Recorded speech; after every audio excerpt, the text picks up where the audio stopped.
La definición es clínica. El síntoma fundamental y que no debe de faltar es la urgencia. La urgencia puede ir o no acompañada de incontinencia urinaria de urgencia. De hecho, solamente es en un 1/3% de los pacientes, con lo cual hay pacientes que no la presentan. Esta sintomatología, la incontinencia urinaria de urgencia, es más frecuente en las mujeres. Es un síntoma muy molesto e invalidante. La prevalencia hemos dicho que es importante, aproximadamente son 22 millones de personas en Europa las que padecen la vejiga hiperactiva, siendo en España aproximadamente un 20 o un 22%, siendo más frecuente en mujeres. Está infradiagnosticada solamente en un 28 y pico por ciento de los casos e infratratada en un 16,7%. Supone una afectación en la calidad de vida de los pacientes que la padecen y un impacto negativo en su salud, unido, claro está, al consumo elevado de recursos sanitarios.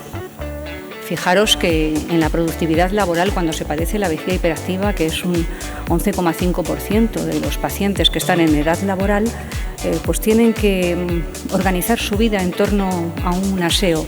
Eso es bastante dramático.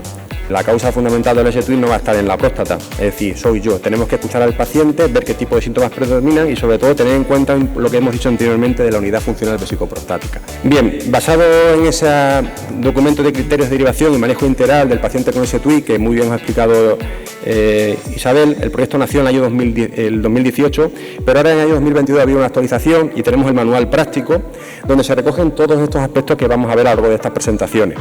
Fijaros, lo que decía anteriormente, el carácter multicausalidad que puede producir los S-Twin, ¿no?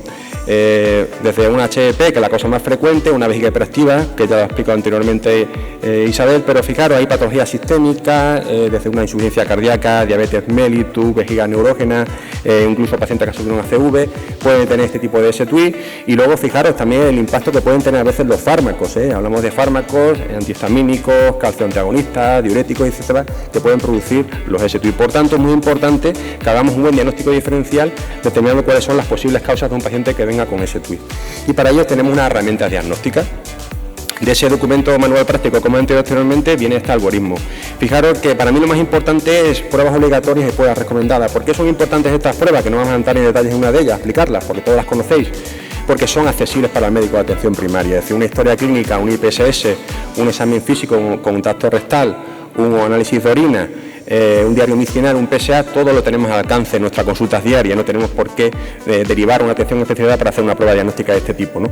Luego, como pruebas opcionales, tenemos las flujometrías, que si bien es cierto, no tenemos acceso a la mayor parte de nosotros, y luego las pruebas no recomendadas que entran dentro de la atención especializada, ¿no? Pero veis que la mayor parte de las pruebas obligatorias y recomendadas todas están accesibles al médico de atención primaria. El enfoque es, pues, centrar las expectativas del paciente. Indudablemente los síntomas del tracto urinario inferior, pues cuando hay una enfermedad crónica, la persona pues se hace sus expectativas, se crea sus expectativas y nosotros debemos centrar esas expectativas y al mismo tiempo debemos de ganarnos al paciente intentando que esté satisfecho con la atención sanitaria que se le presta. Eso es lo que se conoce con el nombre de mapeo del paciente. El mapeo del paciente pues no es más que una estrategia y esa estrategia tiene una serie de objetivos como son pues, promover la continuidad asistencial, ofrecer personas de apoyo al paciente que sufre los síntomas de tracto urinario inferior, facilitar espacios de encuentro entre profesionales y pacientes, el enfoque asistencial centrado en la persona y crear comités de pacientes en los centros. Ya en muchos sitios, sobre todo hospitales, pues ya tienen comités de pacientes creados. Todo esto bebe de las fuentes del paciente experto o de las escuelas de pacientes, pero una evolución superior a esos conceptos. La adherencia terapéutica, puesto que es algo que debemos de ponernos como meta. La adherencia terapéutica también se ha escrito muchísimo sobre el tema, daría como digo, para toda la tarde, pero indudablemente las estrategias que se manejan para mejorar la adherencia se pueden dividir en dos grandes grupos. Por un lado, la medicina centrada en el paciente, con lo cual, pues, como podéis imaginar, la comunicación médico-paciente pues, debe ser bastante importante. Y luego, lo ha evocado también Isabel, el trabajo coordinado entre profesionales. Indudablemente hay que buscar sinergias entre atención primaria y atención hospitalaria, pues con una comunicación fluida entre ambos niveles asistenciales, utilizar a otros miembros del equipo de atención primaria para intentar vehiculizar las herramientas o las estrategias para ganarnos al paciente y que él se implique en el cuidado de sus síntomas del tracto urinario inferior.